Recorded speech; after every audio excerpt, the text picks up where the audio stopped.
Hello and welcome back to my channel. हम लोग TCT series कर रहे हैं जिसमें हमने विलियम शेक्सपियर पढ़ लिया है। जॉन मिल्टन हम कंप्लीट कर चुके हैं।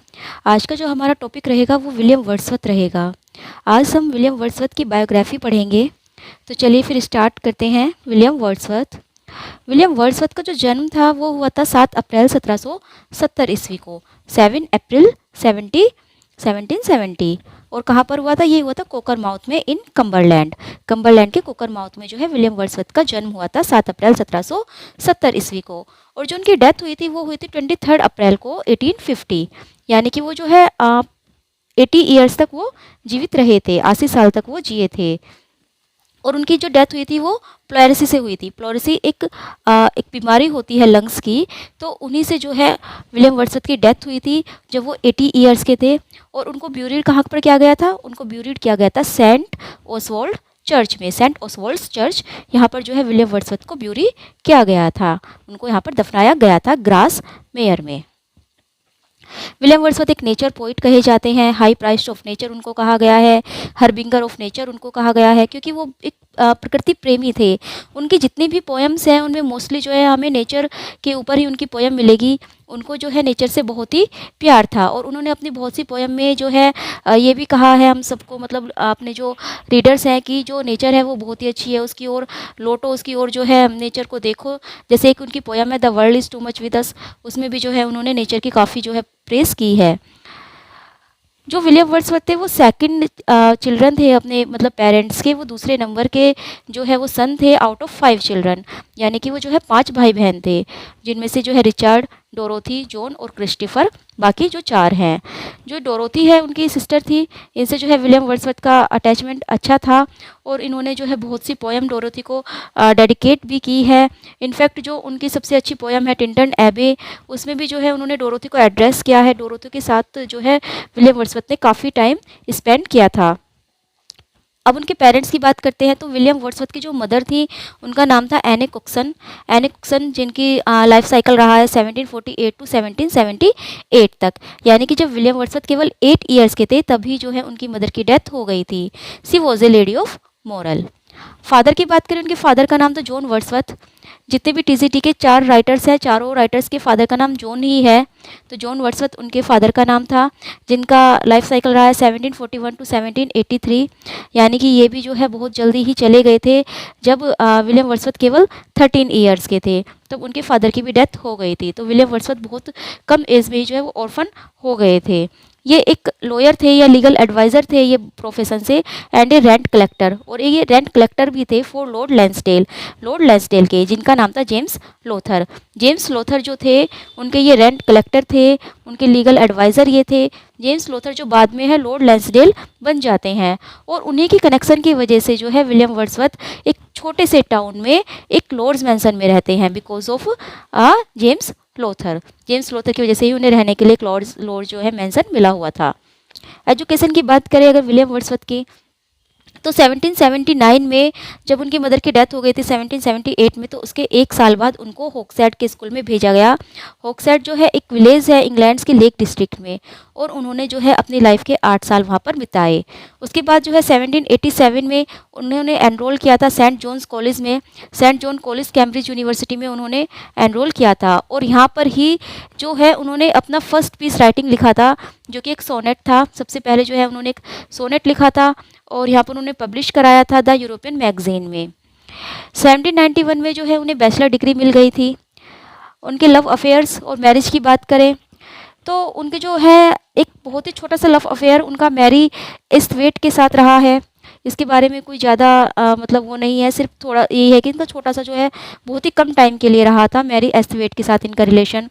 इसके बाद 1791 में जब इन्होंने फ्रांस की ट्रैवलिंग की थी, वो फ्रांस गए थे, तो यहाँ पर जो है उन्होंने फ्रेंच रेवोल्यूशन की मिडिल स्टेज को भी देखा था, और यहीं पर जो है वो एनेट वेलेन से मिले थे। एनेट वेलेन से जब वो मिले थे तो वो जो है fail in love with her, यानी कि वो उनसे प्यार करने लगे थे। वो एक फ्रेंच वुमेन थी, और 1792 ईस्वी में उसने एनेट वॉलेन ने जो है उनकी लड़की को जन्म भी दिया था, यानी कि विलियम वर्ड्सवर्थ और एनेट वॉलेन को एक लड़की हुई थी जिसका नाम था कैरोलिन। लेकिन क्या था कि जब फ्रेंच रेवोल्यूशन हो रही थी तो उसके बाद जो है फ्रेंच और ब्रिटेन में जो है टेंशन्स बढ़ गई थी। तो the rain of terror and war between France and Britain, France और ब्रिटेन में जो है आपस में टेंशन बढ़ गई थी, तो इसीलिए जो है उनको वापस आना पड़ा था। तो सेपरेटेड दैम, और कुछ फाइनेंशियल उनकी प्रॉब्लम्स भी रही है और ब्रिटेन की जो टेंस रिलेशनशिप रही है फ्रांस के साथ, तो उन्होंने उसे फोर्स किया था कि वो इंग्लैंड वापस लौटे अलोन, अकेले, यानी कि वो जो है एनेट वॉलन को अपने साथ नहीं ला सके, और 1793 में जो है वो वापस आ गए अकेले।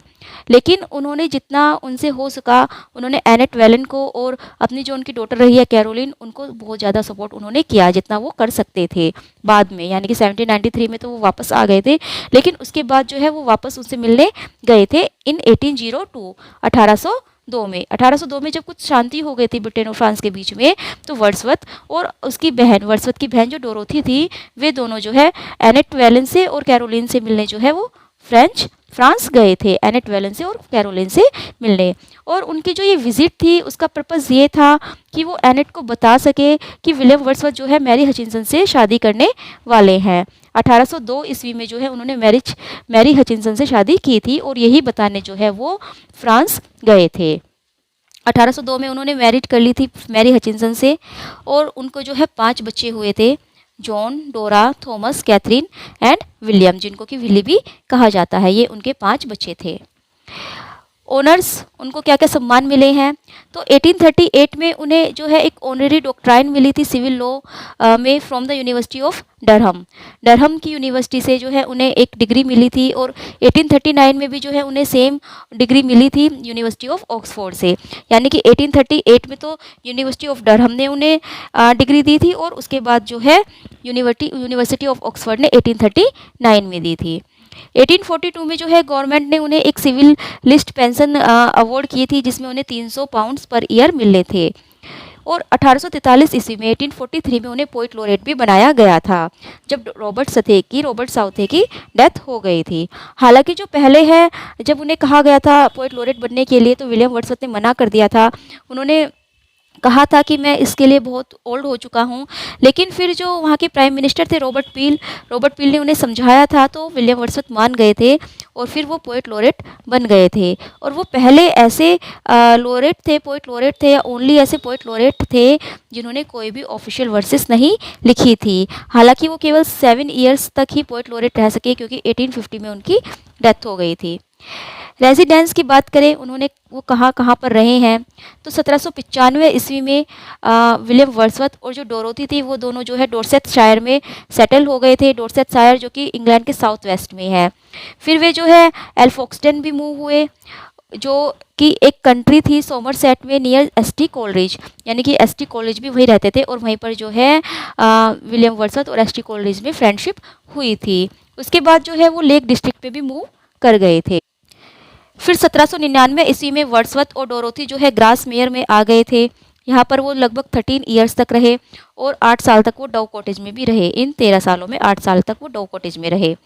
और 1813 ईस्वी में उसके बाद जो है उन्होंने अपना लास्ट चेंज किया था रेजिडेंस का राइडल माउंट में वो रहे थे। अपने अगले जो उनके लगभग 30 साल रहे हैं, 37 साल उनके रहे हैं, वो उन्होंने राइडल माउंट में ही बिताए थे। वहीं पर जो है उनकी डेथ हुई थी। अब उनके कुछ क्रोनोलॉजिकली जो है हम देखते हैं, उनकी लाइफ के जो कुछ इवेंट्स रहे हैं क्रोनिकली। 1793 में उन्होंने अपनी सबसे फर्स्ट पोइट्री जो है वो पब्लिश कराई थी, an evening walk and descriptive sketches, 1793 ईस्वी में। 1795 ईस्वी में उन्हें जो है 900 पाउंड्स की एक लीगेसी मिली थी फ्रॉम रेजले काल्वर्ट से, और इसी से जो है उन्होंने एक हाउस डोरसेट में एक हाउस सेटअप कर लिया था इंग्लैंड में अपनी बहन डोरोथी के साथ। और इसी साल यानी कि 1795 में ही वो सैमुअल टेलर कोलरिज से मिले थे। हालांकि ये उनकी पहली मीटिंग नहीं थी, इससे पहले भी जो है वो ब्रिस्टोल में मिल चुके थे अगस्त 1795 में, लेकिन जो उनकी फ्रेंडशिप हुई थी वो यहाँ से ही स्टार्ट हुई थी। 1795 से और 1797 के बीच में उन्होंने केवल एक प्ले लिखा था, द बॉर्डर्स। ये एक वर्स ट्रेजेडी है जो कि किंग हेनरी थर्ड के टाइम सेट की गई है, यानी कि किंग हेनरी थर्ड जो इंग्लैंड के किंग हेनरी थर्ड थे उनके बारे में इसमें बताया गया है। 1797 जो है वर्ड्सवर्थ और उसकी जो बहन थी डोरोथी, वो दोनों जो है एल्फोक्सटन हाउस सोमरसेट में जो है वो मूव कर गए थे, जो कि कोलरिज के घर से कुछ ही दूरी पर था। 1798 में वर्ड्सवर्थ और कोलरिज ने मिलकर जो है सबसे जो उनका इम्पोर्टेंट वर्क रहा है लिरिकल बैलेड्स वो प्रोड्यूस किया था। और इस वर्क में लिरिकल बैलेड्स में कोलरिज ने टोटल 4 पोएम कंट्रीब्यूट की थी और विलियम वर्ड्सवर्थ ने 19 पोएम, यानी कि लिरिकल बैलेड्स में जो है टोटल 23 पोएम थी। और सेकंड एडिशन इसका आया था 1800 में, हालांकि इसके 4 एडिशन आए थे और 1800 में जो इसका सेकंड एडिशन आया था जिसमें वर्ड्सवर्थ ने प्रीफेस भी इंक्लूड किया था। 1799 ईस्वी में वो अपनी बहन डोरोथी के साथ जो है लेक डिस्ट्रिक्ट वापस चले गए और वो डव कॉटेज में रहे इन द विलेज ऑफ ग्रासमेयर के जो है वो डव कॉटेज में रहे। 1802 में जो है उन्होंने फ्रांस की यात्रा की ताकि वो अपनी डॉटर कैरोलिन से मिल सके और उसके लिए कुछ अरेंजमेंट कर सके, एनेट वेलन के लिए भी और कैरोलिन के लिए भी जो है कुछ वो अरेंजमेंट कर सके, यानी कि उनकी कुछ हेल्प कर सके। और 1802 ईस्वी में वापस इंग्लैंड लौटकर उन्होंने मैरी हचिंसन से शादी कर ली थी, जो कि उनकी एक स्कूलमेट और लॉन्ग टाइम फ्रेंड भी रही है। इन 1805 में उन्होंने अपनी पोएम टू कोलरिज ये कंप्लीट कर ली थी, पोएम टू कोलरिज, जो कि बाद में द प्रिल्यूड के नाम से पब्लिश हुई थी। लेकिन उन्होंने इसको पब्लिश कराने से मना कर दिया था क्योंकि वो एक बहुत बड़ा वर्क लिखना चाह रहे थे, द रिक्लूज। और द रिक्लूज में जो है वो इस पोएम को प्रोलॉग की तरह रखना चाहते थे। द रिक्लूज जो है वो लिखना चाह रहे थे जिसमें वो द एक्सक्यूशन और द जो ये प्रिल्यूड थी इसको उसका एक पार्ट रखना चाहते थे। हालांकि ये जो वर्क है उनका कभी कंप्लीट नहीं हो पाया। 1810 ईस्वी में वर्ड्सवर्थ और कोलरिज जो है वो एस्ट्रेंग्ड हो गए, यानी कि उनकी जो फ्रेंडशिप थी वो ख़त्म हो गई, वो एक दूसरे से सेपरेट हो गए। 1813 ईस्वी में जो है वर्ड्सवर्थ को अपॉइंट किया गया था distributor of stamps for Westmorland. ये एक पोजीशन थी जिससे उन्हें जो है 400 पाउंड्स पर ईयर की सैलरी मिली थी, लगभग जो है 400 पाउंड पर ईयर उन्हें मिलना तय हुआ था। उसके बाद जो है विलियम वर्ड्सवर्थ की फैमिली और विलियम वर्ड्सवर्थ की बहन डोरोथी रैडल माउंट में चले गए। 1814 ईस्वी में वर्ड्सवर्थ ने पब्लिश किया था द एक्सकर्शन जो है उन्होंने जो है अपना जो बड़ा वर्क वो लिख रहे थे द रिक्लूज, उसके सेकंड पार्ट के रूप में उसको पब्लिश किया था। 1829 ईस्वी में जो है Dorothy Wordsworth comes down with a serious illness. Dorothy Wordsworth को जो है बहुत ही ज़्यादा सीरियस बीमारी हो गई थी और वो 1855 में जो है डोरोथी की डेथ हुई थी, तब तक जो है वो बीमार ही रही थी। इन 1834 में उनके जो फ्रेंड थे एस.टी. कोलरिज, उनकी डेथ हो गई थी। 1843 में जो है उनको पोइट लॉरेट बनाया गया था इंग्लैंड का और 23 अप्रैल 1850 में उनकी डेथ हो गई थी प्लेयर्सी से और उनको जो है ब्यूरिड किया गया था सेंट ओसवाल्ड चर्च ग्रासमेयर में। और उनके कुछ महीने बाद यानी कि विलियम वर्ड्सवर्थ की डेथ के कुछ टाइम बाद ही जो उनकी वाइफ थी, जो उनकी विडो थी मैरी, उन्होंने उनका जो लेंथी ऑटोबायोग्राफिकल वर्क था उनका पोएम टू कोलरिज उसको पब्लिश कराया था एज द प्रिल्यूड के नाम से 1850 में। वर्ड्सवर्थ ने जो है अपनी सबसे अच्छी जो पोएम्स लिखी है वो 1798 से 1799 ईस्वी के बीच में लिखी है, जब उनका लिरिकल बैलेड्स भी पब्लिश हुआ था। और जो द प्रिल्यूड है ये उनकी एक ऑटोबायोग्राफिकल पोएम है और इसको जो है वर्ड्सवर्थ का मास्टरपीस भी कहा जाता है। तो ये वर्ड्सवर्थ के बारे में कुछ इंपॉर्टेंट फैक्ट्स थे, उनकी बायोग्राफी थी। अब जो है हम विलियम वर्ड्सवर्थ के जो इंपॉर्टेंट वर्क है उन सबको पढ़ेंगे नेक्स्ट वीडियो में।